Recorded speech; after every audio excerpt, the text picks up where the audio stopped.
Esingizdami? O'tgan asrning oxirgi chorakida Jahon nomi ayniki deb ta'riflangan televizor rangsiz holatida Uyg'ur oilalariga qadam tashrif qilib uzun o'tmay rangli katta televizorlarni salobitini namoyon qilishga boshladi. Mas qadamda ekranlarda tamtirash, gangirash, giralashgan turli yangiliklar, yangi programmalar paydo bo'layotgan bir paytda ikki tal o'rimi chichiba chiman do'puluq bir umoq qiz sabilarni agashtirib ekranda paydo bo'ldi. Sansızlığan Uyghur balaları ekrandaki balalar bilen birlikte seherlik Uyghur xalq çöçeklerini aşı kızның jalibkar küçük bayanları arkalık anlap meskuş oldu. Hatta sahralardaki taladın kirmey oynaydigan balalar Tanrıtaq onçılarının muzikisi çıqqan aman öylerge yügürçüp ekranda onun bilen billa oynaydigan oldu. O balalarınla emas. Hatta ata-analarning, o'qituvchilarning sodiq do'sti bo'lib qoldi. Shundan boshlab e'lon, televiziya, film, kino ekranlarida u tunish siymoga aylandi. Shu tariqada 21-asrning darvozasini shu suyumlik chiman do'ppa, badam do'ppilar bilan ochgan bu suyumlik qiz jamiyat andila yonqin davriga, internet davriga qadam tashlagan bir paytda vatan ekranlardan tuyuqsiz g'oyib bo'ldi. Va ismimi qandaqdir kishilar oshkora tilga olamaydigan sirliq bir ism bo'lib qoldi. Undaqda bu qiz zoti kim? O'z g'amidan al g'amini cho'ng bilib, zolimlarning zulmidan nafratlanib, rangvozlikdan saskinib, sabilarga ichinib, haq yo'l uchun maishatdan kechib, davallar ishib Örlük g'oyisi yo'lda izlanayotgan gulchehra. Rahimsiz yillar nurg'un kashmishlarni o'z bag'riga ko'mdi. Boshqalar cho'ng bo'lmamdiki bu cho'chakchi qiz deydigan gulchehraning o'zining mana bolalari bo'ldi. Ikki qiz bir o'g'ilga ona bo'ldi. Ammo ko'ngil ko'zda toza zang solsangiz, u yanala balliq altida ketib qolgandek edi. U hozir 3 farzandning onasi. O'z elidan, tug'ilgan tuproqidan uzoqda, notunish elning quchog'ida Amerikada yashayapti. Ammo har daqiqa oilasini, hatto olamni vatanga aylantirish halakchiligida. Bolalarining dadasi Qozog'istonlik Uyg'ur. Balalari her vaqt u o'z qo'lida etgan Uyg'urcha taomlarni maza qilib yeganda, rahmat jinim apa, Allohga shukr. Uyg'ur balasi bo'lib tug'ilibdi. Bo'lmasa bundaq mazlik polo, lag'man mantilarni bilmay, yemay cho'ng bo'latdi-a, deyishib ketadi. Demak, u her yutum suv, her kapam tamaq bilanmi balalarning vujudiga vatan millat sevgisini singdirishga tirishdi. Chunki u mu shundoq cho'ng bo'lgan. Uyg'ur qizi ekanligidan, o'z oilasidan, millatidan, madaniyatidan, o'zi tava to'pliqning hamma narsasidan faxrlanib o'sib yetilgan. Shunga uning vujudidan, siyoqidan, qiliqlaridan, gap so'zlaridan Uyg'urligi to'kilib turdi. Uydikilari, urug' tuqqan yaqinlari uni gul deb chaqirdi. Savoqdoshlari, muallimlari mu gul deb chaqirdi. Hozirgacha ko'pincha odam uni gul deb chaqirdi. Talaffuz qilish o'ng'ayroq bo'lsa kerak, Amerikadagi boshqa millat kishilari mu uni gul deydi. Demisimi u Uyg'urning bir guli edi.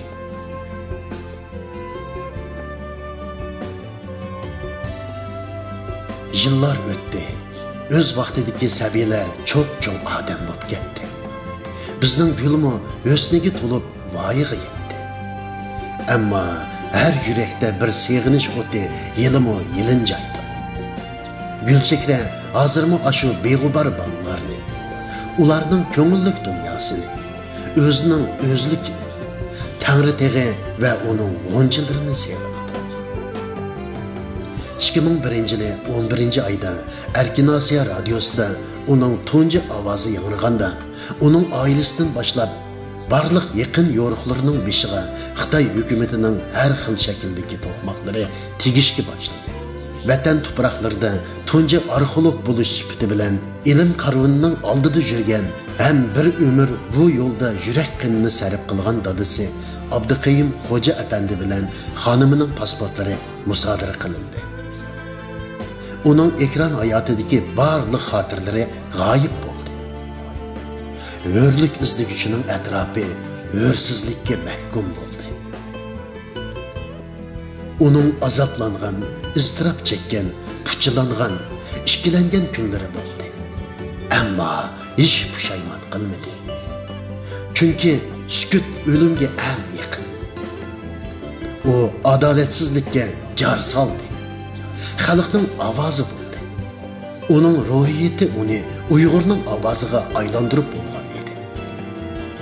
Hozir u Amerikadagi Erkin Asiya radiosidagi dunyodagi Uyg'urlarning birdan-bir xalqaro radio televiziyasining eng peshqadam xizmatchilarining biri.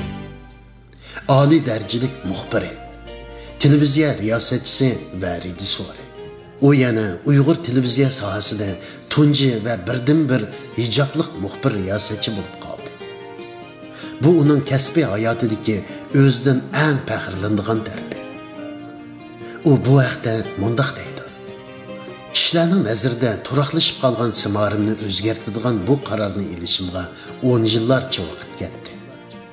Men yangila hijobliq holda televizorga chiqishga boshlagan, jamiyatda buningga qarta o'xshamagan fikrlar qaynayotgan bir asnoda dangdor bilim odamlarimizdan birining "Afirin qizim, Xitoy hukumati diniy bostirishni toza kuchaytgan bir paytda yog'liqingizga bir bombani yo'gab otdingiz" deb madad berganini hargiz unutmayman. Mayli qaysi joydan ekranga ko'rinay, qandoqligi siyoqda ko'rinay, xalqim meni so'ydi, izchil qo'lladi, ilhom berib keldi. Elning so'ygisi vujudimni, qalbimni illatdi. Ta hozirgacha Uyg'ur diyorining qandoqli joyiga telefon qilay, doim kishilar ovozimdan meni tanib oladi. Bu meni ulardanmi bekroq hayajonga soldig'ini bilmaydi balki. So'yilganlikni his qilishdanmi tatliq bir tuyg'u yo'q dunyoda. Eldan ruhiy ozuq elib keldim. Men Uyg'urligimdan faxrlanaman. Ashundaq minnatsiz sevgi ato qiladigan, muhabbat nafrati aniq, birov ozg'ina mehr bersa, butun yurgini chiqarib beradigan ajoyib go'zal, oqko'ngil bir xalqning ichidagi biri ekanligimdan faxrlanaman.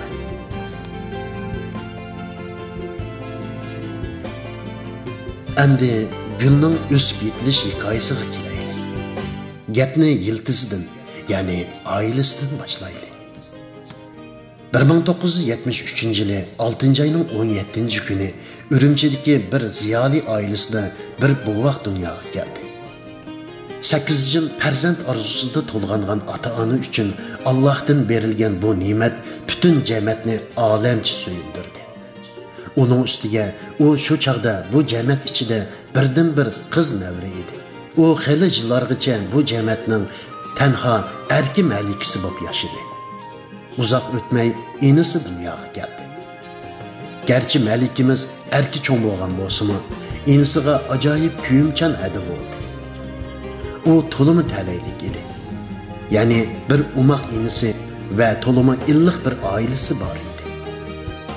Shunisi aniqki, uning hozirgidek yetilishida ma'rifatparvar, san'atxumor, millatparvar, mehri muhabbatga to'lgan Uyg'ur jamiyatida alohida to'kpikor oila sanalgan bir oilada dunyoga kelishi va shundoq muhitda cho'ng bo'lishi muhim rol o'ynagan edi. Uning bovisi Uyg'ur muqamshunos kompozitor Zikri Alfatto edi. O'zining esil kishilik fasliti va mo'l kasbiy bilimi bilan hamma odamning yuksak hurmatiga erishgan bu san'at peshvosi har tarafdan gulchehra uchun gigant sima edi. U maktabga kirganga qadar navri aka-inlari bilan bova momisining yanida cho'ng bo'ldi. Eng dongliq muzikantlar, hamma havas qiladigan artistlar, cho'lponlar u cho'ng bo'lgan uyga kirib chiqib yurishadi. Muzikalik mashrablar bo'lib turadi. Shunga u naqshi muzikaga alohida ishtiyoq bilan cho'ng bo'ldi. Uydimi soz uzilmaydi. Kechlik taomdan keyin buvusimi, dadisimi biror padadan chilib etmay yotmaydi. Hammaylar yig'ilganlarda bo'lsa, bayram kayfiyati avj oladi. Ammo faqat buvusila kasbiy san'atchi edi. Shunlashqimikin buvisi uningga dunyodagi hammadan qovul, mukammal odamdek bilinadi. Şoň uni Yugandada deb chaqiradi. Buvisiga agishib naqsh usul umkidan marab, ko'rvaganlarini do'rab, yeli sherin, yeli sanam bo'lib yasnib, naqsh aytib, o'ynab bersa, buvisi hayron qilib kulib ketadi. Ba'zida masliga kelib qarab, ko'zlariga yosh oladi. U kichigida mo'misini oddiy uy ayoli deb biladi. Pasha Ishan, Maynur Qasim degandek katta ayollar Salimada, Salima xonim deb mo'misini yo'qlab kelsa, kichik opalari bu apashlar mo'mingizni o'qigan ekan deb paransib beradi. U keyin bildiki, belidan pashtamal tushmaydigan, balalar beshini o'choq etivasimi, bir qitim hay deb silkib qo'ymaydigan bu mo'may aslida 19-asrning beshida Turkiyada ilm tahsil qilgandan keyin iliga eng dastlab yangi ma'rifatni elib kirgan ma'rifatparvar tunilgan 10 apandining biri bo'lgan. Ili tavasida Abdullah Tarix nomi bilan mashhur bo'lgan Abdullah Hojambar Hoji o'g'li, ya'ni mashhur Mehmet Abdullah apandining qizi edi.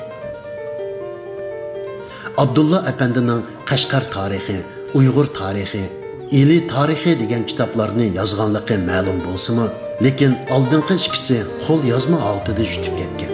Yotliq bo'lishdan ilgari dadisi Abdullah Hojambar Hoji apandi Qo'rg'as mazoriga salgan tunji ilmiy maktab bo'lgan Umid maktabida qizlarga ilmiy nujum, algebralardan dars bergan edi. Demisimi mo'misi Salima Abdullah ajoyib aqlli, bilimli ayol edi. Tuluqsiz o'tirda Gulchehra yeshalmagan algebra masalalarini yeshib beradi. Ammo o'zi to'g'riliq hech maqtanmaydi. Dadisi Abduqayim Xo'ja Abdunum rayonlik muzeyda arxeolog edi. Uyimi shu muzeyning orqasidagi oiliklar binosida edi. Gulchekraning balliq, o'smirlik chog'lari muzeydagi Uyg'urlarning tarixi, madaniyati, urf odatiga doir ko'rgazmalarni xohlagancha kezib o'tdi. U muzeyning ko'rgazma zalidagi har bir asari atiqini yotqidagidek biladi. Tarix, arxeologiya, madaniyat, san'at peshvolari mujassamlangan kishilik hayotning har bir qatlamigacha tushunish imkoniyati bilan ta'min etadigan bundaq jamiyat qo'yinida yetilish har kimga nisb bo'laveradigan talay emasdi. Muhabbat, san'at, madaniyat bilan yo'g'rilgan bu oila tarbiyasi uni asta Uyg'urligidan, vatanidan, ajdodlardan olamlarcha faxrlanadigan, to'lib tashqan ishonch, g'ururga ega qilib o'stirdi. U kulibli turadigan, san'at xumar, talantliq, irodalik, qizg'in, ajoyib xiyolchan, hissiyotchan, tasavvurga boy bir qiz edi. U san'at jihatda tug'ma talantliq edi. 1980-yili 9-oyning 1-kuni buvisi Gulchehrani qo'lidan yetlab Urumchi shaharlik 20-boshlang'ich maktabga berdi. Maktabga kiribla uning san'at aloyidligi ko'zga ko'rinishga boshladi. Başlangıç mektepten tatipla mektepning usulchisi bo'lib qoldi. Uyg'ur Abdunum rayonlik tajriba o'tir maktabga kirganda sinf mudiri Turab doim muallim uning ovozining jaranglikligini bayqab, darslikdagi she'r nasrlarni uningga o'qitadigan bo'ldi.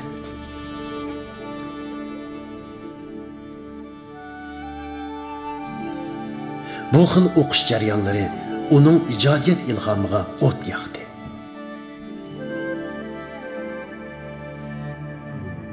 U maktabdagi G'uncha adabiyoti kurjukining aktiv a'zolaridan edi. Keyincha hatto kurjukka rais bo'ldi. Garchi o'tir maktabda izchil uni san'at maktabidan kelgan o'qituvchilar usul sinfiga tanlasimi, oilasining qo'shilmasligi sababidan rad qiladi.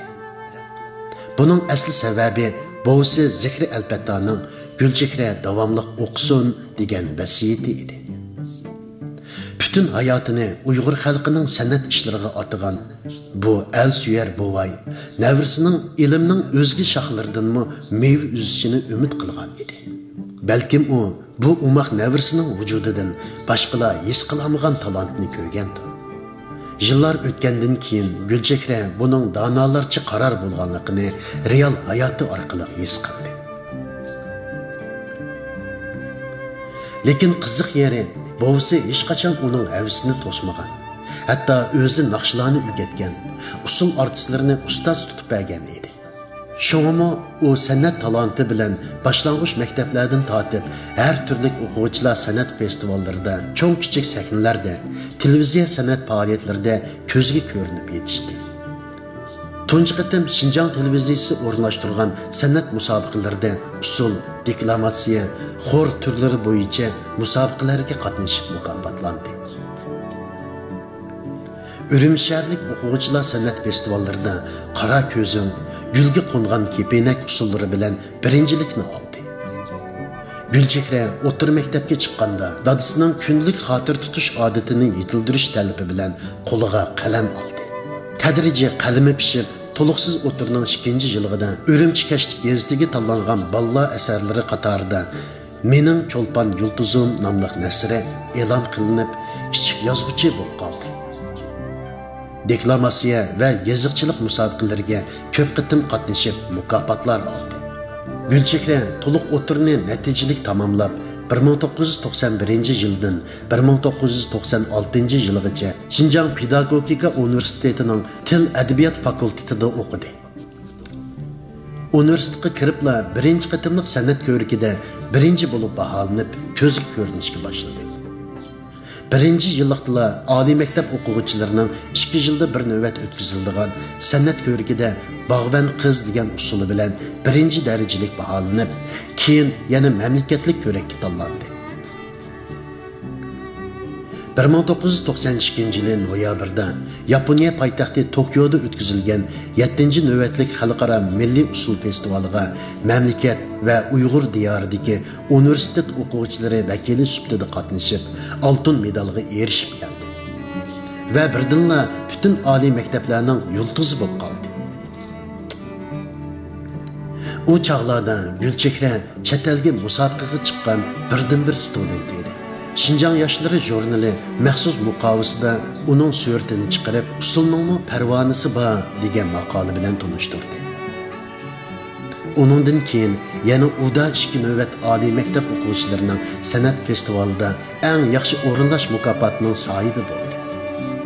Televiziyada o'tkazilgan san'at bo'stoni, Güldasta, No'ruz kechliklarida nomer o'rinlagandan boshqa 1995-yili Uyg'ur Abdunum rayonluq radio televiziyasining No'ruz san'at kechiligiga tunji qatim takliflik riyosatchi bo'ldi.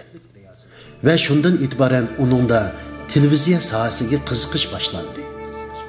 Patigul Saidi, Gulshan Abdurahimdek peshqadam diktorlarni ustoz tutdi.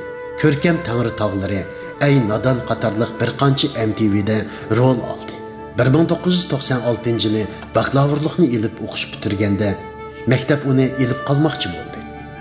Ammo u o'zi televiziya sohasida xizmat qilishni xohlaydiganligini, o'z talantini joriy qildirish fursati berishini so'rab, taklifini chiroyliqcha rad qildi. Halbuki uning televiziya tushi o'ylagandek undaq oson bo'lmadi. Bu yerda kichikina bir qisturmani diqqatingizga sunamiz. 1996-yili 7-oyda Gülchehra shu chog'dagi pedagogika universitetining o'quvchilar ishxonasi mudiri Yalqin muallimning hamrohligida zo'r ishonch bilan Uyg'ur Abdunum rayonluq radio televiziya bosh idorasining xizmatga qabul qilish bo'limiga kirib keladi. Ishxonda Ren familiyalik qapig'i yomon, egiz bo'yli 40 yoshlar chamisidagi bir ayol "Nimaga keldinglar?" degandek un-tinsiz beqib turdi.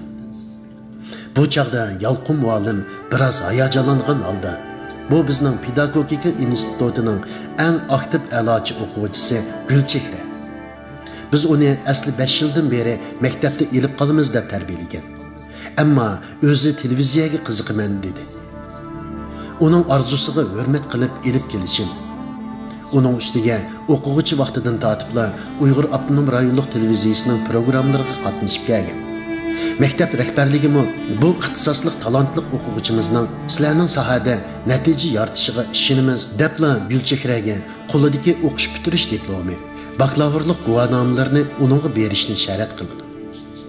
Gulchehramu tayyorlab olgan avtonom rayon, mamlakat, hatto xalqaro san'at musobaqalarida erishgan barliq guvohnoma isbotlarini uning ustiga qo'ydi va hayajon, o'duqish, tortinish aralashgan ishonch bilan javob kutdi.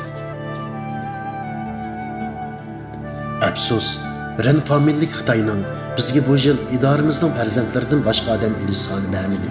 Undaq planimiz yo'q degan qo'pol so'zi uni pishidan suvoq suv qo'ygandek andiktirib, tangirqab turgan daqiqada Xitoy ayolning qo'lidagi kinishki diplomlarni ustalning bir tarafiga peqirtib etishi Gulchehrani ajoyib xo'rliq his qildirib, sabr qochisini par qildi. 16 yil o'qib, jafo tatib olgan bu kinishkilar bir qarashqimi arzimaydigan narsa bo'lsa, "Mangmi kerak emas" degenicha kinishkilarni zardi bilan uning oldiga yondirib atadi-da, eshikdan o'qdek etilib chiqib ketadi. Ertasi maktab mudiri uni ishxonasiga chaqirdi. Yalqin muallim, maktab mudiri Ablat ve Van familiyalik maktab partikom sekretari uning aldiraqsonlik va adabsizlik qilganini biraqur tanqidlab, radio televiziya bosh idorasi boshlig'idan telefon kelganligini, uni ishxonasiga chaqirtganligini, darhol berib kechirim so'rash kerakligini aytib ogohlantirdi. Garchi u kechirim so'rashni rad qilgan bo'lsa-mu, oxiri o'qituvchilariga yuz kelolmay, noiloj radio televiziya idorasiga bordi. O'ylamagan yerdan radio televiziya nazoratining noziri Ablis Abdurim efendi ko'zaynikini bir oz tuvan tushirib uningga inchiklab qarab etgandan keyin noiti eg'ir besiq, ammo sal gumonlanayotgandek ovozda bizning Renjorinning yuziga kinishga atgan qiz sizmi deb so'raydi. Ha, men, lekin yuziga atmadim. U nega atgan bo'lsa, men shu yerga atdim, deydi Gulchehra tamkinlik bilan. Renjorin sizning kechirim so'rashingizni talab qilib, arz qilib kiribdi. Yuzlari qizirib ketib ekan, mantiqi yuziga atgan o'xshaydi deb o'ylabdiman. Deydi chiroyida bir xil qiziqish ifodalangan holda. Bu hol Gulchehrani bir oz taajjublantirsa-mu, ammo chandurmaydi va avval u menga atgandan keyin u avval so'rsin, ondan men so'ray. Chunki u mening 16 yil tirishib olgan kinishkilarim edi. U ko'zga ilmaganni oz deb oldimga yetibetdi. Men shunchalik ko'p arzu armonlar bilan bu yerga debla jag'lab o'tdi. Ablis efendi uning o'zini besib olishini kutib, ondan qiziqqan qiyofatda bir nazar tashlab qo'ygandan keyin "Kimning qizisiz?" deb so'raydi. Bu savol Gulchehrani biroz andishiga soldi. Chunki uning bu yerga xizmat izlab kelganidan dadisi xabarsiz edi. U ichida "Dadamga avarchilik deb berdim" deb o'ylab ansiraydi. Ammo Abduqayim Xo'ja degan ismni anglagandan keyin ahvollar uni boshqacha hislarga cho'mdirdi. Ablis efendi kitob ishkovidan Maytir Simit, qadimgi Uyg'ur yozma yodikorliklaridan tanlanma, G'arb yurt va qadimiy madaniyat nomli 3 kitobni elib, dadangizga deb qo'ying. Bu kitoblar uning bo'yi bilan tang olting'ini tegishkusiz deydi. Va orqadan siz dadangizning qimmatlik bir tal qiziga deb askartib qo'ydi. U birdam turib olgandan keyin, agar sizni televiziya stansiyasiga xizmatga olsak, nima qila olasiz? Bu yerga kelishda biror planingiz bormi? Anglab ko'ray deb so'raydi. Shundala Gulchehra jonlanib, o'zining istaklarini o'tirg'a to'kdi. Ablis efendi uning gaplarini havas bilan anglab va arlab beshini yenik lengishtirib so'zlashiga rag'bat berdi.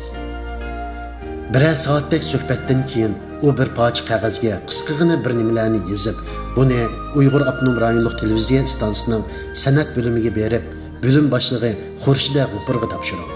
Deydi va orqadan "Ashu kinishkini atmagan bo'lsangiz, bu xiyollaringizni bildirish fursatimi bo'lmaydi qizim. Xotirjam ishingizni boshlang" deb qo'shib qo'ydi. Shunday qilib, uzundan ko'rayotgan tush reallikka aylandi. Televiziya xizmati bo'libmi riyosatchilik, rejissorlik, universal bilim qurilmasiga ega bo'lishni talab qiladi. Ammo aniq o'lchimi yo'q. Ko'rgichilarning davrning talabiga moslashib, ekranda o'zgacha obraz xosligini namoyon qila olganlar dangliq riyosatchi bo'la oladi. Gulchehra televiziya sohasiga qadam tashlagan mezgil, dal til ishlatishga, uslub yaratishga mahirlar televiziya sohasida ko'zga ko'rinayotgan payt edi. Iqim va uslubda do'ramchilik qilgan riyosatchi mag'lub bo'ladi. U izlanib, oxiri o'zining qalbidagi kichik qizni uyg'otdi. Xoslikni tepib oldi. U bolalarning orzusini iqim, tabiiylikni uslub qildi va g'alaba qozondi. U dastlab 3 oy tirishib o'rgandi. 10-oyda bir qancha yosh ijodchan kasbdoshlarining hamkorlashishiga o'smir bolalar uchun haftada bir tarqatiladigan Tangirtaq g'unchilari programmasini riyosatchiligi, film avtorligi, film rejissorligidan iborat ko'p xil vazifani bir vaqtda o'z ustiga olib, ishlab, yo'riqqa chiqadi. Bu programma dastlabda intayin qizg'in olqish, yuqori baholarga sazovor bo'ldi.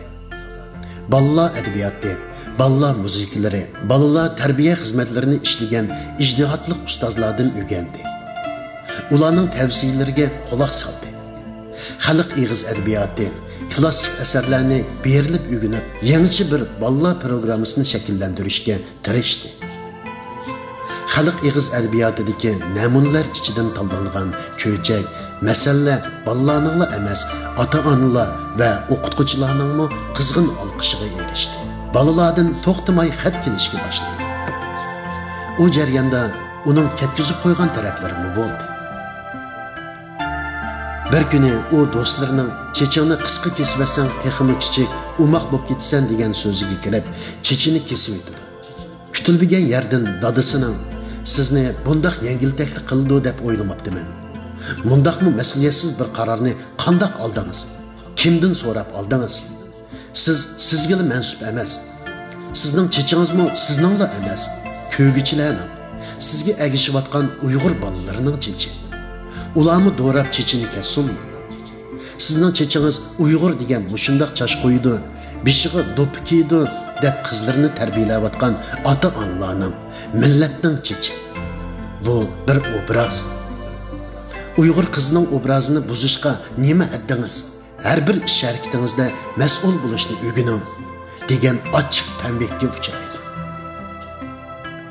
U qisqa chechi bilan programmaga chiqib, 2-kundan boshlab tanqid xatlari yig'ib ketdi. Hatto stansiya boshlig'ini chaqirtib, mas'uliyatsizlik qilganligini tanqid qildi. U keyingi qism programmada bozordan yolg'oncha setib olib, chandurmay uni ichki o'rimi qilib o'rib, beshiga kiyib, burunqi siyoqiga kirib, obrazini qutqizib qoladi. Ammo balalar qiziqchilik qilib xatlarda Gulchehra ada zodi qisqa chechingiz yolg'onmi yoki uzunmi deb so'rashdi.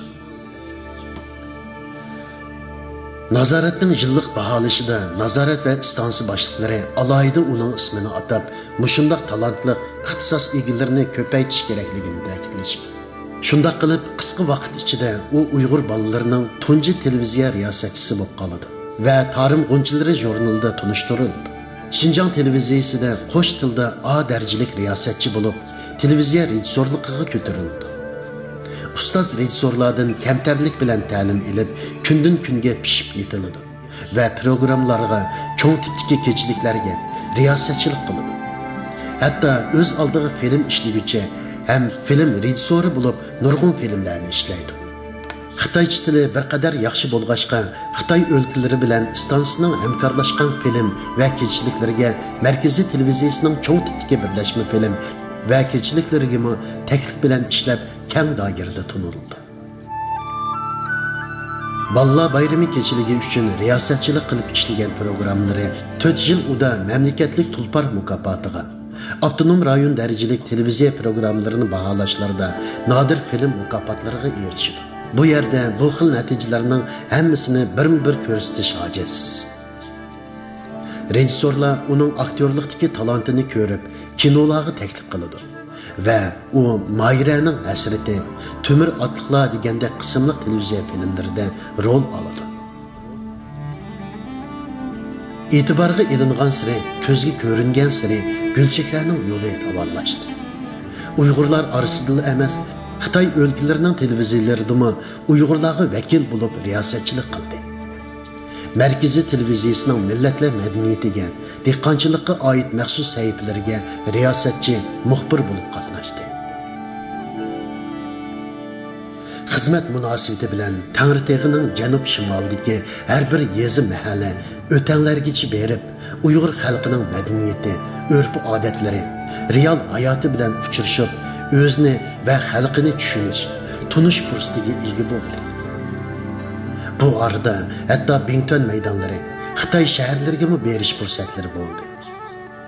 Ziyorat jarayoni uningga nurg'un fikrlarni, silishtirmalarni, mulohizlarni baxsh etdi. Hokimiyat egalarining o'zi orqali xalqqa sunayotgan soxta tashviqotlari bilan reallikning tubdan qarim-qarshi ekanligini cho'nqur his qildi. Ammo mavjud sharoitda u sukut qilishga majbur edi. Yuragida bo'lsa bir isyon, vijdon cho'qani uni to'xtamay qiynaydi. 1990-yillarning oxirgi eli voqeasi, Deng Xiaopingning o'limi, Falun Gongning bostirilishi degandek cho'ng-cho'ng siyosiy voqealiklar orqa-orqadan yuz berdi. Radio televiziya idorasi alohida sezgirlashdi. Her vaqt rahbarlik televiziya stansiyasining kompartiyaning bo'g'izi ekanligi, radio televiziya xizmati partiyaning tashviqot xizmati ekanligi va har kimning shartsiz uning ko'rsatmasiga itoat qilishi kerakligini ta'kidlaydi. Albatta, balla programmasi buningdan mustasno emas edi. 1998-yili Hong Kong Huayu televiziyasining Zardarlar sahifasiga taklif qilindi ve 12 qism filmga Xitoycha riyosatchilik qildi. Bu jarayonda Xitoy televiziyasidagi erkinlik bilan Uyg'ur diyoridagi cheklamalarni, adolatsizlikni, har jihatdagi imtiyozlardagi osmon zamin farqlarini farq etish, silishtirish fursatiga noil bo'ldi. Şu yılları Uyghur Abnum Rayonluq Radio Televiziya İdarası xabar bölümü bilen Shandong өлkəlik hükümet birleşip Xitoy hükümetinin Uyg'urlarga tutuyotgan rezil siyosatini pardozlab ko'rsatgan Shandongning Uyg'ur eliga qilgan yordamlari degan temada 10 qismliq programma ishlaydi. Bunun maxsus bir qismi Xitoy hükümetinin Qingdao shahridagi 2-chi o'rta maktabda ta'sis qilgan Xinjiang sinfi haqida edi. Bu film ayni chog'dagi Xitoy kompartiyasi Uyg'ur eliga qo'ygan parxor amaldori Wang Lechunning plani va talabi bilan ishlangan edi. Gulchehrami bu filmni ishlashga ishtirok qildi. Ham bir oydek film ishlash jarayonida bu yurgizilayotgan siyosatning razil maqsadlari haqida texmi cho'nqurlab tunishga ega bo'ldi. Shuning bilan uning ichida xalqining muhabbatini suiiste'mol qilib, haqiqatni himoya qilmasdan, uni burmilab, millatning, avlodlarning ishonchiga osiylik qilyaptimdim degan bir ochiq savol, bir norozilik, bir buruqtumlik paydo bo'lib, uni qiynashga boshlaydi. Dal shu paytlarda, ya'ni Shandongdan kelib uzun o'tmayla Gulchehraga chet elga qisqa muddatli sayohatga chiqish fursati nasib bo'ladi. Menish oldida idora rahbarlarining cho'qim qaytib kelish haqidagi takror ta'kidlashlari bilan va'dinomalarga qo'l qo'yib, oxiri o'ngishliq chegaradan chiqib, erkin dunyoga parvoz qiladi. U shuni biladiki, beshidan kechirgan reallik uningga allaqachon keyingi manzilni ko'rsatib qo'ygan edi. Bu qitimqi safar uningga ana shu g'oyasining yangi fursatini baxsh etgan edi. U chet elga chiqibla vatanda chalib puli anglab qoladigan Erkin Osiyo radiosini tunji qitim to'liq va aniq anglashga muyassar bo'ldi. Tunji anglagan kuni u uzungacha bo'g'ilib yig'ladi. Hatto ovozlari tutib qoldi. Chunki Dünya Uyg'ur qurultiyining Myunxendagi bir namoyishida Uyg'urlarga erkinlik, Xitoylar vatanimizdan chiqib ketsin degan jangovar ovozlar yuragini hayajonga solsa, lapildigan ko'k bayroqlar qonlarini do'lqinlatgan edi. Sirtqi dunyo uning uchun yep-yangi tuyuldi. U kompüter oldida o'ltirib, to'xtamay xabarlarni, uchurlarni izlab o'qidi. Hayron bo'ldi, ta'sirlandi, hayajonlandi. Ko'p-ko'k ay yulduzliq bayroqni namoyishchilar qo'lida ko'rib, uningga oshiq bo'ldi. O'zini shu bayroqni tutgan kabi tasavvur qildi. Qonlari to'lqinlandi. U endi o'zining tamoman boshqacha bir odamga aylanib qolganligini his qildi. Yuragi vatanga talpinib tursimi, ammo endi undaq saxta hayot ichida yashashni tasavvur qila olmaydi. Qayta berib ishlashni davomlashtirsa, o'zini avlodlar oldida kechirgisiz gunoh sodir qildigandek sezdi. Uning tuyg'ulari uningga bundan keyingi manzilining mushi yerdi. Hür dunyoda boshlanganligini pichirlaydi. Azobliq takror o'ylanishlardan keyin u oxiri mush tuproqda qilishni qaror qildi. U o'zining Erkin Osiyo radiosida rolni eng yaxshi joriy qildira oladiganligiga ishonadi. Ammo bu arzu qilish bilan bitadigan ish emas edi. Uzoq tengirqashdan keyin u oxiri barliq jur'atini yig'ib, Erkin Osiyo radiosi Uyg'ur bo'limining mas'uli va qo'rg'uvchisi doktor Dolqin Qambiri apandiga telefon qildi. Ishlar uning o'ylaganidan tez bo'ldi. Uning kasbiy iqtidorini yaxshi bilgan Erkin Osiyo radiosi rahbarligi uni intayin xo'shallik bilan tezlikda qabul qilib elib ketdi. Birinchi qo'l direktor shu chaqda Erkin Osiyo radiosiga xush keldingiz. Erkin Osiyo radiosi sizga o'xshash erkinlikka talpinganlarning radiosi. Jur'atingizga barakallah. Bizmo Xitoy hukumatining dangliq tashviqotchisini o'ziga qarshi ishlataligimizdan cheksiz qo'shamiz. Bu demokratiyaning kommunizm ustidagi g'albisi, erkinlikning g'albisi degan edi. Hatto dadisining sizg'an sizg'idan chiqmaydigan Gulchehraning bu qarorini dadisi Abduqayim Xo'ja apandimi keyinroq bilgan edi. Chunki Gulchehra shuni biladiki, navoda dadisi bilan telefonda so'zlashsa, o'zi uchun to'limi suyumlik bo'lgan dadisining ovozini anglaganda qaror ilishiga ta'sir ko'rsatishdan qo'rqatdi. Chunki u dadisini jinidan ortiq ko'rardi. Ularning qalblari shunchalik yaqin ediki, bir-birining ko'zidan so'zlarini tushunardi. Hatto ima ishorat sukutlaridagi ma'nolarni his qilishadi. Ular bir-biriga singishib ketgan edi. Dadisining keyin qiziga al rozi, xudo rozi. Ah, mening nozigum qizim degan yerim jumla so'zi uning qarorida ching turishiga kifoya bo'ldi. 11-sentabr qalaymiqonchiligidan keyin Gulchehra oxiri Erkin Osiyo radiosidagi yangi hayotini boshladi. Tahrirlik hay'ati uning vatandagi oilasining bexatarligi uchun taxallus qo'llanishini taklif qildi. Lekin u rad qildi. Muhtaram Erkin Osiyo radiosining ishtirokchilari, men do'stinglar Gulchehra deb tunji anglitishni boshlagan daqiqalarda u o'zining seg'inish, so'ygu, umidlarining radio to'lqinlari orqali vatan tuproqlarini bag'ishlayotganligini his qilgandek tuyg'ularga cho'mdi. Vujudi hayajon ilkida titradi. Mana hash-pashligicha aradan xili yillar o'tdi. Umi o'zi orzu qilgan jangovar safda bir kishilik o'rnini oldi. Davoni o'rgandi, tushandi. Garchi ona vatanini, ota-ona urug' tuqqan do'st yoranlarini, ustozlarini, bo'libmi ashu umoq sabi Tangritog' g'unchilarini yurikidan to'limi seg'ingan bo'lsa-mu, ammo el vatan yo'lliki yo'lida xizmat qilish g'oyasi uningga madadkor bo'ldi.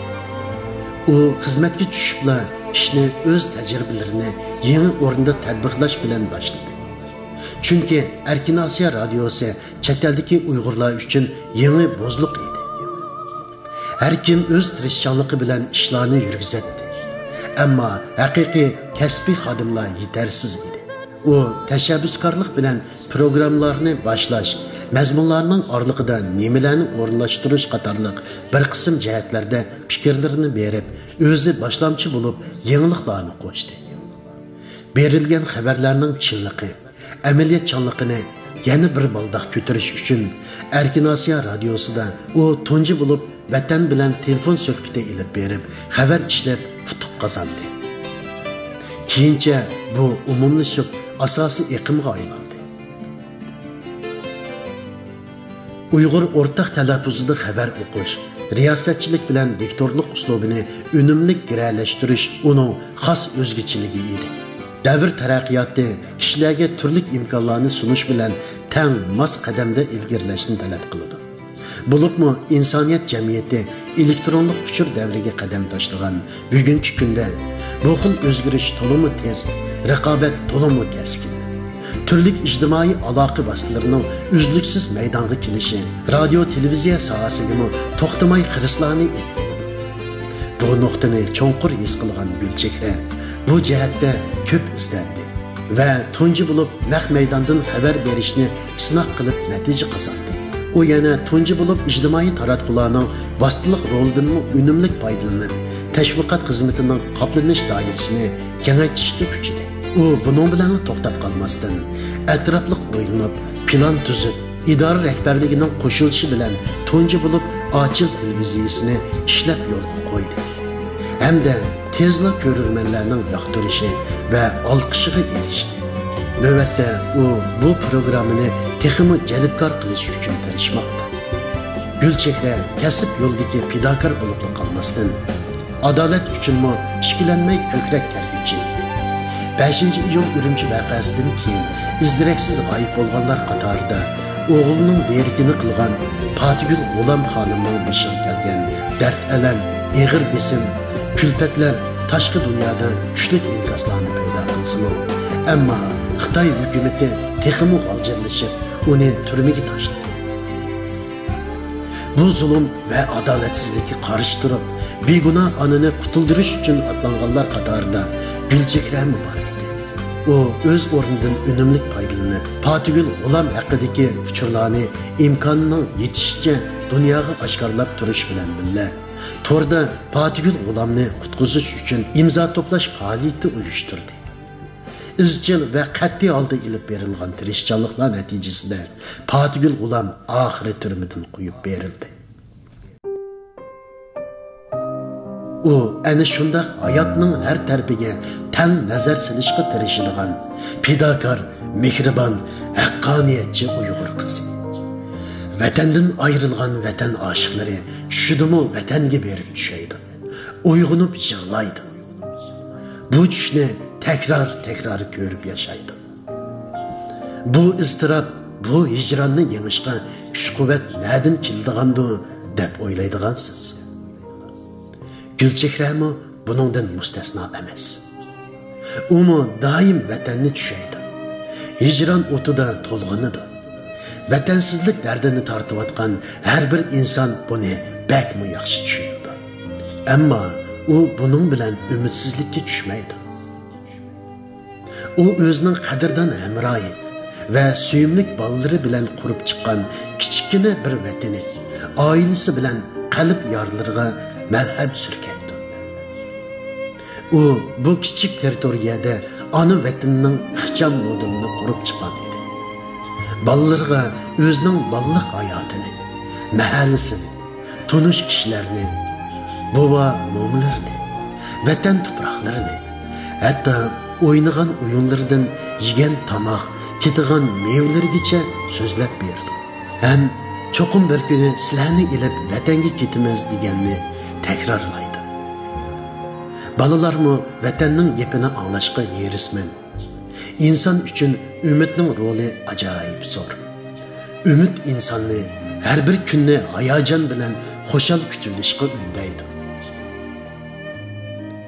Hatto Erkin Asiya radiosining ishxonasimi kichik vatanga o'xshaydi.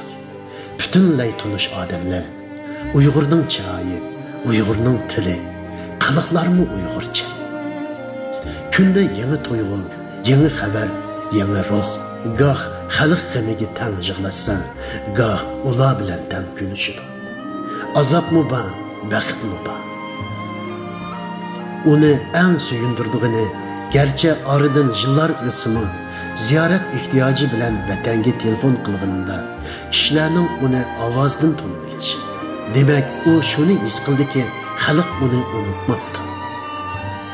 El üçün barlığını pida qilgan el qizini, elmu her dem yat etip turib etipdi. İnsan üçün buningdan ortiq katta mukofot bo'lamdi. U doim dadisining bunu so'zlarini eslaydi. Balam, insanlar üç xil bo'ldi. Biri faqat öz arzulari uchunla yashaydiganlar. Yana birlari bo'ladi. Bir qavm yoki bir to'pliq uchun yashaydigan. Eng ilg'orlari bo'lsa, butun insoniyat uchun yashaydiganlar. Allohga shukr, biz garchi uchinchisi bo'lolmagan bo'lsakmi, birinchisidan emasmiz.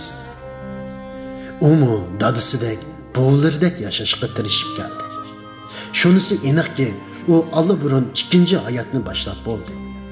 Endi uchinchi xil insonlardan bo'lish yo'lida qadam tashlamoqda. Bu uning g'oyasi.